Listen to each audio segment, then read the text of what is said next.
ಬೆಂಗಳೂರಿನ ಬನಶಂಕರಿ ದೇಗುಲಕ್ಕೂ ಕೂಡ ತಟ್ಟಿದೆ ಯುದ್ಧದ ಬಿಸಿ. ಯುದ್ಧದ ಹಿನ್ನೆಲೆ LPG ಸಿಲಿಂಡರ್ ಪೂರೈಕೆ ಕೊರತೆಯಾಗಿದೆ.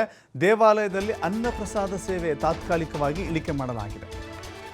ಎಂದಿನಂತೆ ಬನಶಂಕರಿ ದೇಗುಲದಲ್ಲಿ ಅನ್ನಪ್ರಸಾದ ಸೇವೆ ಇರೋದಿಲ್ಲ.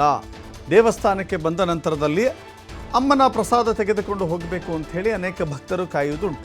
ಬಟ್ ಇನ್ನು ಮುಂದೆ ನಿಮಗೆ ಅನ್ನಪ್ರಸಾದ ಸಿಗದೆ ಹೋದರೆ ಬೇಜಾರಾಗಬೇಡಿ, ಅದಕ್ಕೆ ಕಾರಣವೂ ಇದೆ, ನಿಮಗೂ ಗೊತ್ತಿದೆ.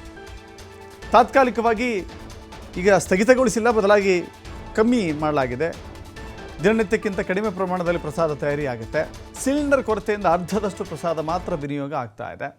ಸಿಲಿಂಡರ್ ಕೊರತೆ ಮುಂದುವರೆದರೆ ಪ್ರಸಾದ ವಿನಿಯೋಗವೇ ಸ್ಥಗಿತ ಆಗುವಂಥ ಆತಂಕ ಅಲ್ಲಿನ ಅರ್ಚಕರು ಮತ್ತು ಭಕ್ತರನ್ನು ಕಾಡ್ತಾ ಇದೆ. ದೇವಸ್ಥಾನದಲ್ಲಿ ನಿತ್ಯ ಬೆಳಗ್ಗೆ ಮಧ್ಯಾಹ್ನ ಸಂಜೆ ಅನ್ನಪ್ರಸಾದ ಇರುತ್ತೆ. ಪ್ರತಿದಿನ ಪ್ರಸಾದ ತಯಾರಿಕೆಗೆ 5 ರಿಂದ 6 ಕಮರ್ಷಿಯಲ್ ಸಿಲಿಂಡರ್ಗಳ ಅಗತ್ಯತೆ ಇದೆ.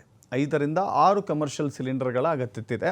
ಆದರೆ ದೇವಸ್ಥಾನದಲ್ಲಿ ಕೇವಲ 4 ಸಿಲಿಂಡರ್ಗಳು ಮಾತ್ರ ಲಭ್ಯ ಇದೆ. ಹೀಗಾಗಿ 5 ರಿಂದ 6 ಬೇಕಾಗಿದ್ದಲ್ಲಿ ಕೇವಲ 4 ಇದೆ ಅಂತ ಹೇಳಿದ್ರೆ ಪೂರ್ಣ ಪ್ರಮಾಣದಲ್ಲಿ ಪ್ರಸಾದ ವಿನಿಯೋಗ ಮಾಡಿದ್ರೆ ಇವತ್ತಿಗೆ ಖಾಲಿಯಾಗುತ್ತೆ, ನಾಳೆಗೆ ಪ್ರಸಾದವಿಲ್ಲ. ಅಂಥ ಪರಿಸ್ಥಿತಿ ಇಲ್ಲಿ ಸೃಷ್ಟಿಯಾಗಿದೆ.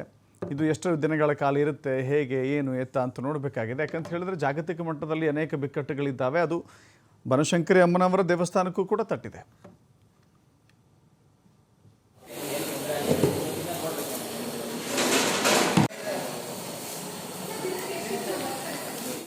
ರಾಜ್ಯದಲ್ಲಿ ವಾಣಿಜ್ಯ ಬಳಕೆಯ ಸಿಲಿಂಡರ್ಗಳು ಅಲಭ್ಯತೆ ಇದೆಯಲ್ಲ. ಬೆಂಗಳೂರಿನಲ್ಲಿ 20ಕ್ಕೂ ಹೆಚ್ಚು ಹೋಟೆಲ್ಗಳು ಬಂದಾಗಿದ್ದಾವೆ.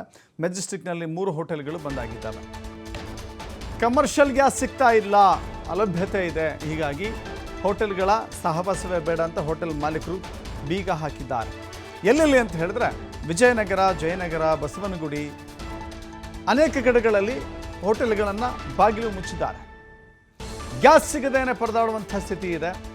ಹೀಗಾಗಿ ಹೋಟೆಲ್ ಮಾಲೀಕರು ಬೇರೆ ದಾರಿ ಕಾಣದೆ ಹೋಟೆಲ್ಗಳ ಬಾಗಿಲನ್ನು ಬೀಗ ಹಾಕಿದ್ದಾವೆ. ಹಾಗಾದರೆ ನಗರದಲ್ಲಿ ಒಟ್ಟು ಎಷ್ಟೆಷ್ಟಿದ್ದಾವೆ ಅಂತ ಹೇಳಿದ್ರೆ ನಗರದಲ್ಲಿ 40,000 ದರ್ಶಿನಿ ಹೋಟೆಲ್ಲು, ರೆಸ್ಟೋರೆಂಟು 40,000 ಇದ್ದಾವೆ. ಇದರಲ್ಲಿ 80% ಹೋಟೆಲ್ಗಳಲ್ಲಿ ಮೆನು ಬದಲಾವಣೆ ಮಾಡಲಾಗಿದೆ. ಇವತ್ತು ಸಂಜೆ ವೇಳೆ 1000ಕ್ಕೂ ಹೆಚ್ಚು ಹೋಟೆಲ್ಗಳು ಬಂದಾಗುವ ಸಾಧ್ಯತೆಗಳಿದೆ. ನಾಳೆಗೆ 10,000 ದರ್ಶಿನಿ ಹೋಟೆಲ್ಗಳು ಬಂದಾಗುವ ಸಾಧ್ಯತೆ ಇದೆ. ಕೆಲವರು ಗೃಹ ಬಳಕೆಯ ಗ್ಯಾಸ್ಗಳನ್ನು ಬಳಸಿ ದರ್ಶಿನಿ ರನ್ ಮಾಡ್ತಾ ಇದ್ದಾರೆ. ಅಂದರೆ ಹೋಟೆಲ್ಗಳಿಗೆ ಕೆಂಪು ಬಣ್ಣದ ಗೃಹ ಬಳಕೆಯ ಸಿಲಿಂಡರ್ಗಳನ್ನು ಬಳಸಿ ಅಕ್ರಮ ಎಸಗಲಾಗ್ತಾ ಇದೆ. ಅದರ ಮೇಲೆ ಕೂಡ ಈಗ ಆಹಾರ ಇಲಾಖೆ ಹದ್ದಿನ ಕಣ್ಣಿಡುತ್ತೆ. ಒಂದು ವೇಳೆ ಇಂಥ ಸಂದರ್ಭದಲ್ಲಿ ಗ್ಯಾಸ್ಗಳನ್ನು ಬೇರೆ ಉದ್ದೇಶಕ್ಕೆ ಬಳಸಿದರೆ, ಗೃಹ ಬಳಕೆಯ ಗ್ಯಾಸ್ಗಳನ್ನು ವಾಣಿಜ್ಯಕ್ಕೆ ಬಳಸಿದರೆ ಖಂಡಿತ ಬೆಲೆ ತರಬೇಕಾಗತ್ತೆ. ನೋಡಿ, ಜೊತೆಗೆ ಏನೋ ನಮ್ಮ ಹತ್ರ ಗೃಹ ಬಳಕೆ ಸಿಲಿಂಡರ್ಗಳಿದ್ದಾವೆ, ಈಗ ತಕ್ಷಣ ಬುಕ್ ಮಾಡಿದ್ರೆ ಮತ್ತೊಂದು ಸಿಗುತ್ತೆ ಅಂತಿತ್ತಲ್ಲ, ಈಗಿಲ್ಲ. ಒಂದು ಸಲ ಬುಕ್ ಮಾಡಿದ್ಮೇಲೆ ಲಾಕಿಂಗ್ ಪೀರಿಯಡ್ 25 ಡೇಸ್ ಕೊಡ್ತಾ ಇದ್ದಾರೆ. 25 ದಿನಗಳವರೆಗೆ ಮತ್ತೊಂದು ಬುಕ್ ಮಾಡೋಕ್ಕಾಗೋದಿಲ್ಲ ನಮಗೆ. ಹಾಗೇನಾದರೂ ನಾನು ದಾನ ಧರ್ಮ ಮಾಡ್ತೀನಿ ಅಥವಾ ಹೋಟೆಲ್ಗಳಿಗೆ ಬಳಕೆ ಮಾಡ್ಕೊಳ್ತೀನಿ ಅಂತ ಹೇಳಿದ್ರೆ ನಿಮ್ಮ ಮನೆಯಲ್ಲಿ ಸಿಲಿಂಡರ್ ಇಲ್ಲದ ಸ್ಥಿತಿ ನಿರ್ಮಾಣವಾಗುತ್ತೆ. ಒಂದು ಸಿಲಿಂಡರ್ ಬುಕ್ ಆದ ನಂತರದಲ್ಲಿ 25 ದಿನ ಕಾಯಬೇಕು ಮತ್ತೊಂದು ಸಿಲಿಂಡರ್ ಬುಕ್ ಮಾಡಬೇಕು ಅಂತ ಹೇಳಿದ್ರೆ. ಅಂಥದ್ದೊಂದು ನಿಯಮವನ್ನು ಜಾರಿಗೆ ತರಲಿಕ್ಕೆ ಹೊರಟಿದೆ. ಹಾಗಾದರೆ ಕೆಂಪು ಬಣ್ಣದ ಗೃಹ ಬಳಕೆಯ ಸಿಲಿಂಡರ್ಗಳನ್ನು ವಾಣಿಜ್ಯ ಬಳಕೆಗೆ ಯಾವ ಕಾರಣಕ್ಕೂ ಕೂಡ ಅವಕಾಶ ಮಾಡಿಕೊಡ್ಬೇಡಿ, ಇಲ್ಲಾಂದರೆ ನೀವೇ ಸಮಸ್ಯೆಗೆ ಸಿಲುಕ್ತೀರಿ ಅಂತ ಹೇಳಿ ಆಹಾರ ಇಲಾಖೆ ಹೇಳಿಕೊಂಡಿದೆ.